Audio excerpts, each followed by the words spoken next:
Hello friends, आपका मेरे core video में स्वागत है। आज हम सॉइल मैकेनिक्स के जो previous year most repeated question है वो हम करने वाले हैं, जो आपके हेल्पफुल रहेंगे जेईई, गेट और ईएससी के लिए। ये हमारा 9th पार्ट है सॉइल मैकेनिक्स का। इससे पहले भी 8 पार्ट हम बना चुके हैं जिसमें प्रीवियस ईयर हमने रिपीटेड क्वेश्चन किए हैं। इसमें हम index property of soil and their determination से करेंगे। हम चैप्टर वाइज कर रहे हैं, स्टार्ट से लास्ट तक जाएंगे। तो फिर लास्ट में हम स्टार्ट करेंगे मिक्स क्वेश्चन और टेस्ट सीरीज टाइप, ठीक है।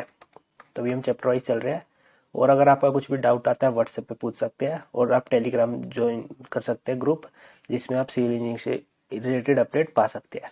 तो इस वीडियो को स्टार्ट करने से पहले मैं आपको अनअकैडमी के बारे में बताना चाहूँगा, जो इस वीडियो के स्पॉन्सर भी है। तो आप अनअकैडमी पर अनअकैडमी कॉम्बैक्ट में गेट कॉम्बैक्ट लगा सकते हैं, गेट और ईएससी कॉम्बैक्ट, ठीक है। बहुत इंपॉर्टेंट रहेगा आपके लिए। ये 6 मार्च को होने वाला है सुबह 11 बजे, ठीक है। इसमें आपसे 20 क्वेश्चन पूछे जाएंगे और आपको 60 मिनट दी जाएगी। ये सब ब्रांच के लिए होगा, मैकेनिकल, सिविल, इलेक्ट्रिकल, सब ब्रांच के लिए होगा। तो आप इसे लगा सकते हैं, और इसमें आपको 4 करोड़ तक की स्कॉलरशिप, मतलब 4 करोड़ तक की स्कॉलरशिप सबको दी जाएगी। जिसमें अगर आपकी रैंक 1 to 3rd तक आती है तो आपको 100% स्कॉलरशिप, 4 to 10 तक आती है 75, 50%, 11 to 50, और 51 to 500 तक आती है तो आपको 25% तक की स्कॉलरशिप मिलेगी, ठीक है। और इसमें आप इनरोल कर सकते हैं कार्ड 10 का यूज कर कार्ड 10, ठीक है। कार्ड 10 का यूज कर आप इसमें इनरोल कर सकते हैं कॉम्बैक्ट में, और आप इस कॉम्बैक्ट को लगा सकते हैं संडे को 6 मार्च को जो होने वाला है। और अनअकैडमी पर बैच भी स्टार्ट हो गया है बहुत सारे, तो आप इनको भी चेकआउट कर सकते हैं। इवॉल्व बैच स्टार्ट हो गया है हमारा, ठीक है। अनअकैडमी पर 2 मार्च से स्टार्ट हो चुका है, तो आप इनमें बिल्कुल देरी मत करिए इलेक्ट्रिक इंजीनियरिंग के लिए। तो ये आप चेकआउट कर सकते हैं। इन सब में सब्सक्रिप्शन लेना तो आप कार्ड 10 का यूज करेंगे तो आपको इंस्टेंट 10% का डिस्काउंट मिल जाएगा, कार्ड 10, ठीक है। और भी सब ब्रांच के बैच स्टार्ट हो गए। गेट जो 2024 के लिए बहुत ज़्यादा हेल्पफुल रहने वाले हैं। अगर आप गेट 2024 के लिए प्रिपरेशन कर रहे हैं तो आप इनको ज्वाइन कर सकते हैं। तो ये मैकेनिकल का स्टार्ट हो गया, ठीक है। इसमें आपको टॉप फैसिलिटी पढ़ाएगी, ठीक है। टॉप फैसिलिटी जो है इंडिया की, वो आपको एजुकेट करेगी। सिविल का भी स्टार्ट हो गया है 2 मार्च से ही। सिविल में आपको जसपाल सर, विवेक सर, कृष्णा सर, ठीक है, दुष्यंत सर, अभिषेक सर, जो टॉप फैसिलिटी है, जो टॉप टीचर है, वो आपको पढ़ाएंगे इसमें, ठीक है। तो सब में आप कार्ड 10 का यूज करेंगे तो आपको इंस्टेंट 10% का डिस्काउंट मिल जाएगा। और भी आपको अनअकैडमी बहुत सारे फीचर मिलेंगे इलेक्ट्रिक के, ठीक है, सारे आप ज्वाइन कर सकते हैं। तो चलिए अब इस वीडियो को बिना किसी देरी के स्टार्ट करते हैं। तो हमारा पहला क्वेश्चन क्या बोल रहा है, the commonly use method for quick determination of water content.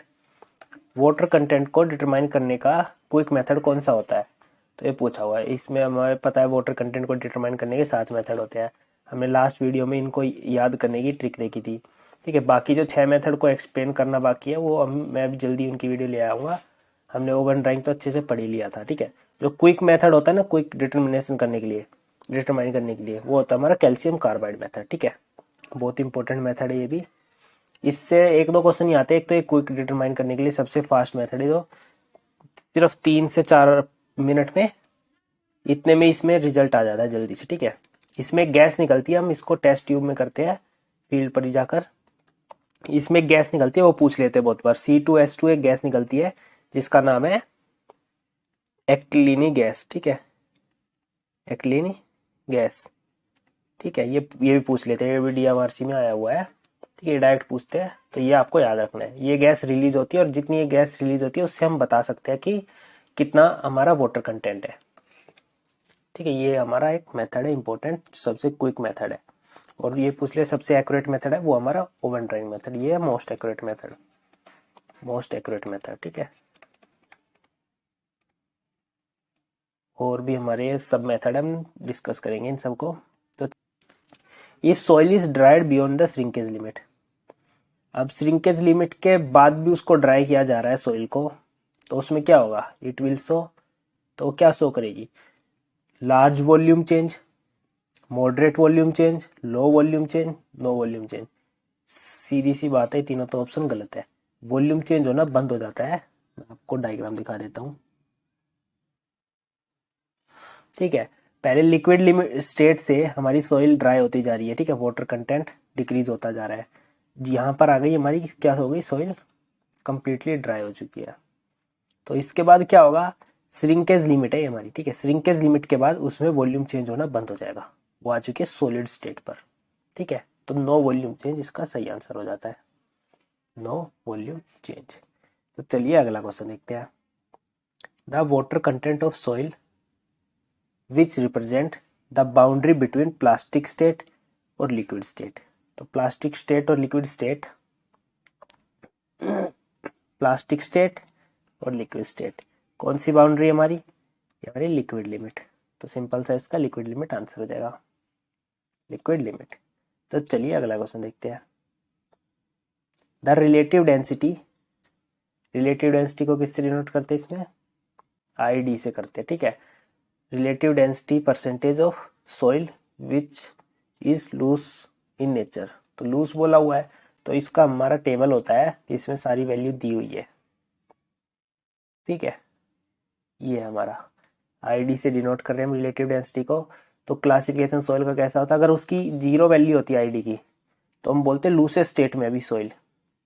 लूसेस्ट state क्या होती है, जैसे हमारे पास एक गिलास है, उसमें हमने क्या भर दी, सैंड भर दिया, सॉइल भी भर दी। तो अभी जब हमने भरी है ना वो क्या है, लूसेस्ट स्टेट में है। और इसको जब हम सेक करेंगे, दोनों साइड से सेक करेंगे तो इसकी क्या होती है, वॉल्यूम कम होती चली जाती है, ठीक है। वॉल्यूम कम होगी मतलब वॉइड्स फिल होने लगते हैं। तो किस में आ जाती है, डेंसे स्टेट में आ जाती है। फिर ये किस में आ जाती है, डेंसे स्टेट में। अभी किस में थी, पहले जब मिट्टी भरी थी डायरेक्ट वो थी लूसेस्ट स्टेट में, सबसे लूसेस्ट स्टेट में, ठीक है। फिर जब डेंसे स्टेट में चली जाती है, जब उसको सेक कर देते हैं, वाइब्रेट कर देते हैं, तो डेंसे स्टेट में चली जाती है, तो ठीक है। तो आईडी की वैल्यू होती है 0 से 15 होती है वेरी लूज स्टेट में।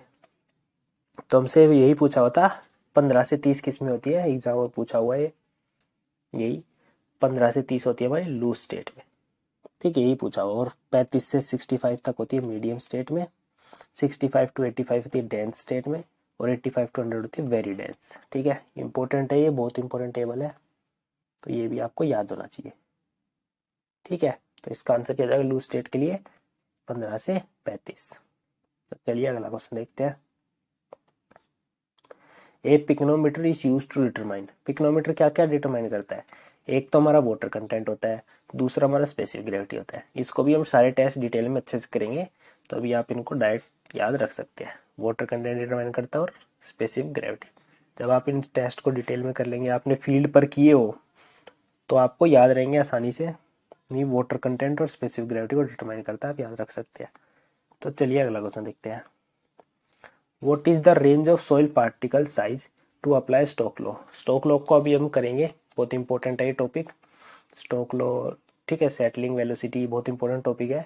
तो इसकी जो रेंज होती है ना पार्टिकल की, वो आप डायरेक्ट याद रख सकते हैं, वो होती है बिटवीन 0.2 mm टू 0.0002 mm, या फिर इसकी जगह पर आपका ऐसा भी लिखा होगा, तो 0.2 mm टू 0.2 माइक्रोन, ठीक है। ऐसे भी लिखा हो सकता है, यूनिट में चेंज कर सकते हैं, ठीक है। माइक्रोन क्या होता है, ठीक है, आराम से चेंज कर सकते हैं आप, 3 के बाद 0 डाल दिया, 1000 से इंटू करके माइक्रोन में चेंज कर सकते हैं, ठीक है। बाकी ऑप्शन तो गलत है। तो ये बहुत इंपॉर्टेंट है, बहुत ज़्यादा पूछे जाने वाला क्वेश्चन है, ये रेंज बहुत ज़्यादा पूछी जाती है स्टोक लॉ से। तो चलिए अगला क्वेश्चन देखते हैं। Dash is a measure of particle size range, ठीक है। दो टाइप की साइज रेंज मेजर की जाती है, एक पार्टिकल साइज रेंज और एक होती है शेप रेंज, ठीक है। तो इसको आप साउंड से याद रख सकते हैं, मैं थोड़ा साउंड से ट्रिक बताता हूँ, साउंड से। शेप, शेप, सी सी आवाज आ रही है ना, सी शेप। तो कोफिशिएंट ऑफ कर्वेचर के लिए हम शेप को मेजर करते हैं, ठीक है, शेप रेंज को मेजर करते हैं कोफिशिएंट ऑफ कर्वेचर से। और फिर जो दूसरा बच गया ना उसको हम कोफिशिएंट ऑफ यूनिफॉर्मिटी या यूनिफॉर्मिटी कोफिशिएंट बोल देते हैं, ठीक है। इससे हम साइज करते हैं। एक याद रहेगा तो आपको, अगर आपने पढ़ा हुआ है तो दूसरा ऑटोमेटिक याद रहेगा। तो सी सी हम डिनोट करते हैं ना कोफिशिएंट ऑफ कर्वेचर को, इसमें हम मेजर करते क्या, शेप रेंज। और साइज रेंज की बात आती है तो यूनिफॉर्मिटी कोफिशिएंट। तो सी सी सी से नाम आए तो सी सी है ना यहाँ पर, सी सी शेप, ठीक है। वो सी यू है, यूनिफॉर्मिटी आ गया ना, तो उसमें हम करते हैं साइज रेंज को मेजर, ठीक है। आप याद रख सकते हैं, ट्रिक बनाइए। अगर आप भूलते हैं, मैं इसको बहुत भूल जाता था, हमेशा गलत कर देता था, इसलिए मैंने ट्रिक बनाई। जो चीज़ भूलते हैं ना आप उसकी ट्रिक बनाने की कोशिश करिए, क्योंकि आप उसको डायरेक्ट याद नहीं रख पा रहे हैं, तो उसकी ट्रिक बनाइए या फिर उसको बार बार पढ़ते रहिए, अलग से स्पेशल नोट्स बनाइए इनके लिए, ठीक है। तो इसके लिए कौन सा साइज के लिए कौन सी रेंज होती है, पार्टिकल साइज रेंज के लिए वो होता है हमारा सी यू, यूनिफॉर्मिटी कोएफिशिएंट। बहुत इंपॉर्टेंट है, ये भी बहुत ज़्यादा पूछा जाने वाला क्वेश्चन है। तो चलिए अगला क्वेश्चन देखते हैं। और इसका फॉर्मूला भी आप याद रख सकते हैं। सी यू का फॉर्मूला क्या होता है, कोएफिशिएंट ऑफ यूनिफॉर्मिटी का वो होता है हमारा D60/D10। और कोएफिशिएंट ऑफ कर्वेचर का पूछ ले आपसे तो उसका क्या होता है, इसको सीसी से डिनोट करते हैं। इसका बहुत इंपॉर्टेंट फॉर्मूला है D30 का square divided by D60 into D10। बहुत इंपॉर्टेंट फॉर्मूले दोनों, बहुत ज़्यादा पूछे जाने वाले हैं। इन सब की रेंज भी पूछी जाती है और सब हम डिस्कस करेंगे आगे। तो चलिए अभी अगला क्वेश्चन देखते हैं अब। तो अगला क्वेश्चन क्या बोल रहा है, at liquid limit all soil have, at liquid all soil possess the, तो ये भी important question, same shear strength of large magnitude. अब लिक्विड लिमिट पर है, तो लिक्विड लिमिट में पानी की मात्रा ज़्यादा है तो उसमें क्या होगा, सीयर स्ट्रेंथ जो होती है ना वो डिक्रीज हो जाएगी। लिक्विड लिमिट पे जब ज़्यादा हो जाता है पानी सॉइल में तो उसकी सीयर स्ट्रेंथ डिक्रीज होने लगती है, ठीक है। Different shear strength of same magnitude, same shear strength of small magnitude, तो उसका ये सिंपल है, हमारा मैग्नीट्यूड तो सेम होने वाला है, से स्मॉल मैग्नीट्यूड होने वाला है स्मॉल, ठीक है, और उसकी सेम सीयर स्ट्रेंथ रहेगी। तो ये ऑप्शन करेक्ट हो जाएगा C, same shear strength, shear strength same रहेगी। वो लिक्विड लिमिट पे आ चुकी है तो मतलब सेम सा हो जाएगा, पानी जैसा हो जाएगा पूरा सॉइल में, तो उसमें सीयर स्ट्रेंथ सेम रहेगी। इंपॉर्टेंट है ये, आप डायरेक्ट याद रखिए, समझिए इस क्वेश्चन को। सेम सीयर स्ट्रेंथ रहेगी और मैग्नीट्यूड उसका स्मॉल हो जाएगा, small magnitude with same shear strength. Important question है ये भी। तो चलिए अगला क्वेश्चन देखते हैं। The water content of highly organic soil is determine in oven at temperature. तो उसके लिए क्या टेम्परेचर होता है, ये हमने लास्ट वीडियो में ये अच्छे से देखा था। तो उसके लिए होता है हमारा 60 डिग्री टेम्परेचर। ऑर्गेनिक सॉइल की बात हो रही है ना तो 60 डिग्री सेल्सियस। अगर इनऑर्गेनिक की बात करते हैं, इनऑर्गेनिक, इनऑर्गेनिक, ठीक है, ऑर्गेनिक में हम कम टेम्परेचर इसलिए लेते हैं क्योंकि अगर हम टेम्परेचर ज़्यादा कर देंगे ना तो ऑर्गेनिक मैटर बर्न हो जाएगा, ठीक है। और इनऑर्गेनिक के लिए जो हमारी ओवन में टेम्परेचर की रेंज होती है हमारी 110 ±5 के पास डिग्री सेल्सियस, ठीक है। और अगर इनऑर्गेनिक में जिप्सम की मात्रा है, इनऑर्गेनिक में जिप्सम भी है हमारा, तो इसकी रेंज कितनी होती है, वो होती है 80 डिग्री सेल्सियस। तो तीनों टेम्परेचर इंपॉर्टेंट है, हमें याद रखने हैं। ठीक है, चलिए अगला क्वेश्चन देखते हैं। ये न्यूमेरिकल है, ये भी अच्छा है। A soil has liquid limit, liquid limit दी हुई है, सारी वैल्यू लिख लेते हैं। जब भी न्यूमेरिकल आए पहले हमें देख लेना क्या पूछा है, लिक्विडिटी इंडेक्स। तो लिक्विडिटी इंडेक्स का फॉर्मूला पता होना चाहिए सबसे पहले हमें। तो लिक्विडिटी इंडेक्स को कैसे डिनोट करते हैं, आई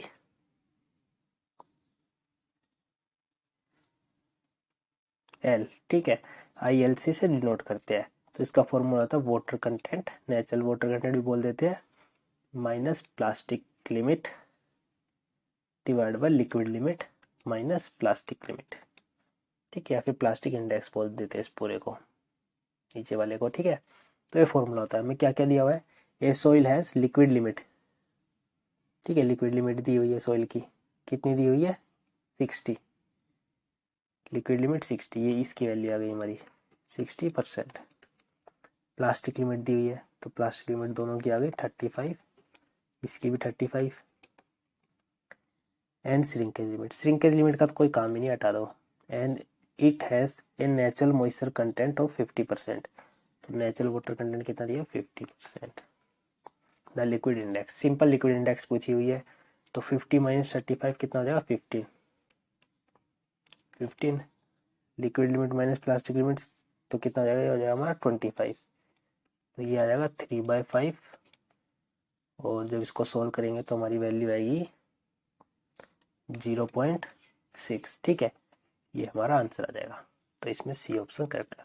न्यूमेरिकल में हमें स्पीड बनानी पड़ेगी प्रैक्टिस कर कर कर। एप्टीट्यूड जिसका अच्छा वो जल्दी से कर देगा ऐसे क्वेश्चनों को, बाकी हमें स्पीड की बहुत ज़्यादा जरूरत होती है न्यूमेरिकल में। तो चलिए अगला क्वेश्चन देखते हैं। The ratio of plastic index and flow index is known as, तो प्लास्टिक इंडेक्स IP/IF का क्या होता है, वो सीधा सा हमारा टफनेस इंडेक्स का फॉर्मूला होता है। ठीक है, इसको IT से डिनोट कर देते हैं। बहुत इंपॉर्टेंट है, बहुत ज़्यादा रिपीटेड वाला सिंपल डायरेक्ट फॉर्मूला पूछा जाता है, तो बहुत इंपॉर्टेंट क्वेश्चन है। ठीक है, ये भी हमें याद रखना है। तो चलिए अगला क्वेश्चन देखते हैं। अगला क्वेश्चन क्या है, water content of soil can be accurately determined by, तो मोस्ट एक्यूरेट मेथड ये है जो हमारा वाटर कंटेंट को डिटरमाइन करें, वो कौन सा हमारा ओवन ड्राइंग मेथड।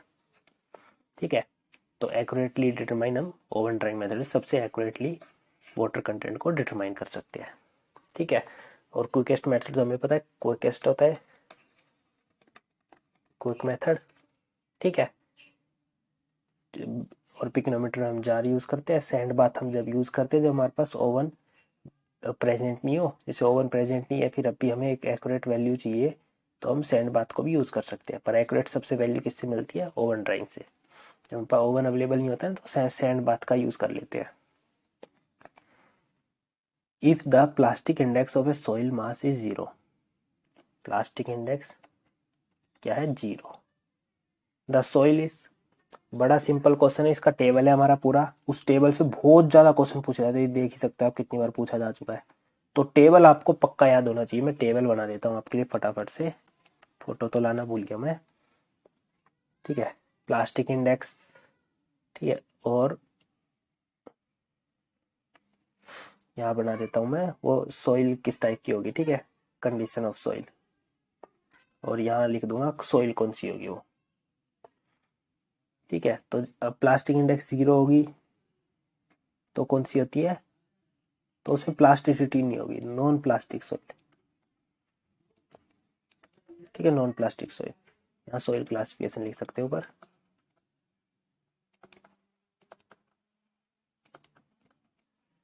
ठीक है, और 1 से 5 तक, ठीक है, फिर 5 to 10, 10 to 20, 20 to 40 और मोर देन 40। ठीक है, तो नॉन प्लास्टिक हो गया। 1 to 5 होगी तो क्या बोल सकते हैं हम, स्लाइड प्लास्टिक, थोड़ी प्लास्टिसिटी इसमें आ चुकी है, साइड प्लास्टिक। फिर क्या बोल सकते हैं हम, लो प्लास्टिक, लो। फिर क्या बोल सकते हैं, मीडियम। ठीक है, और फिर उसके बाद क्या बोल सकते हैं हम, हाई प्लास्टिक। और फिर हम लास्ट बोल सकते हैं 40 से ज़्यादा, वेरी हाई प्लास्टिक सॉइल। तो इनका एग्जाम्पल भी बहुत ज़्यादा पूछा जाता है, तो इसका हम बोल सकते हैं इसमें मतलब प्लास्टिसिटी नहीं होगी, वो कौन सी होगी हमारी, नॉर्मली हमारी सैंड होगी। और जिसकी 0 होगी उसमें हम ग्रेवल भी बोल सकते हैं। ठीक है, सिर्फ इसके लिए हम बोल सकते हैं ग्रेवल, नॉन प्लास्टिक है ना ग्रेवल हमारा। और हमारा लोअर मीडियम में हम बोल सकते हैं सिल्ट। ठीक है, और हाई प्लास्टिक कौन सी होती है, होती है हमारी क्ले। हाई और वेरी हाई में हमारी क्ले आ जाएगी। ठीक है, इसको आप टेबल को, बहुत इंपॉर्टेंट टेबल है ये, आपको याद रखना है। तो हमारी जब 0 होगी तो हम उसमें क्या बोल सकते हैं, या तो हमारा ग्रेवल आंसर ऑप्शन में होता तो ग्रेवल बोल देते। ठीक है जी, ग्रेवल। ठीक है, ग्रेवल बोल देते, या फिर सैंड है तो सैंड बोल देंगे हम। ठीक है, तो चलिए अगला क्वेश्चन देखते हैं। ये भी न्यूमेरिकल है, ये भी अच्छा न्यूमेरिकल है, ये भी आपको आना चाहिए। The liquid limit and plastic limit of a sample are 65% and 29% respectively. The percentage of soil fraction with grain size finer than 0.002 mm, या फिर इसको हम 2 माइक्रोन बोल सकते हैं सिंपल सा, is 24। The activity ratio of the soil sample is, तो हमें एक्टिविटी रेशियो का फॉर्मूला पता होना चाहिए। एक्टिविटी को हम ए से नोट कर देते हैं, तो इसका फॉर्मूला क्या होता है हमारा, प्लास्टिक इंडेक्स डिवाइडेड बाय, इसका तक हम म्यू से नोट कर देते हैं, ये मतलब 2 micro soil fraction with grain size finer than 2 micron. ठीक है, 2 माइक्रोन या 0.002 mm, इसके जो फाइनर जो ग्रेन साइज होते हैं वो। तो इसमें कितना दिया है, 24 दिया हुआ है। और प्लास्टिक लिमिट का हमें फॉर्मूला पता क्या होता है liquid limit minus plastic limit. तो ये वैल्यू दी हुई है हमें 65 माइनस 29 कितना हो जाएगा हमारा 36। तो 36 रख देंगे, तो ये हो जाएगा 3/2 3/2 1.5। ठीक है, 1.5 हमारा आंसर हो जाएगा ऑप्शन सी। तो आप एक्टिविटीज से और भी याद रख सकते हैं, सॉइल ये भी बहुत पूछा जाता है। तो एक्टिविटी अगर 0.75 से कम हो तो वो क्या बोलते हैं, वो इनएक्टिव सॉइल है, तो उसका एग्जांपल है कैलनाइट। ठीक है, और एक्टिविटी की वैल्यू 0.75 टू 1.5 हो तो हम बोल सकते हो normal active soil, normal soil है। ठीक है, नॉर्मल सॉइल, तो उसका एग्जांपल है इलाइट। और 1.25 से ज़्यादा हो तो ये कौन सी सॉइल है हमारी, तो ये 1.25 से ज़्यादा है, मतलब ये हमारी मोंटोमोरलाइट टाइप सॉइल है, मतलब एक्टिव सॉइल है। एक्टिविटी जिसकी 1.25 से ज़्यादा है उसको हम बोल सकते हैं वो एक्टिव सॉइल है। तो इसको अगर पूछ लेते कौन सा क्लासिफिकेशन होगा इस सॉइल का, तो बोल देंगे हम एक्टिव होगा। ठीक है, तो इसका एग्जाम्पल होता है हमारा मोंटोमोरलाइट, उसमें मिनरल पाया जाएगा। तो बस आज की वीडियो में इतना ही। आपको कुछ पूछना हो तो मेरे व्हाट्सएप नंबर पे पूछ सकते हैं। आगे वीडियो में और रिपीटेड क्वेश्चन करेंगे। तो thank you for watching, please like share and subscribe.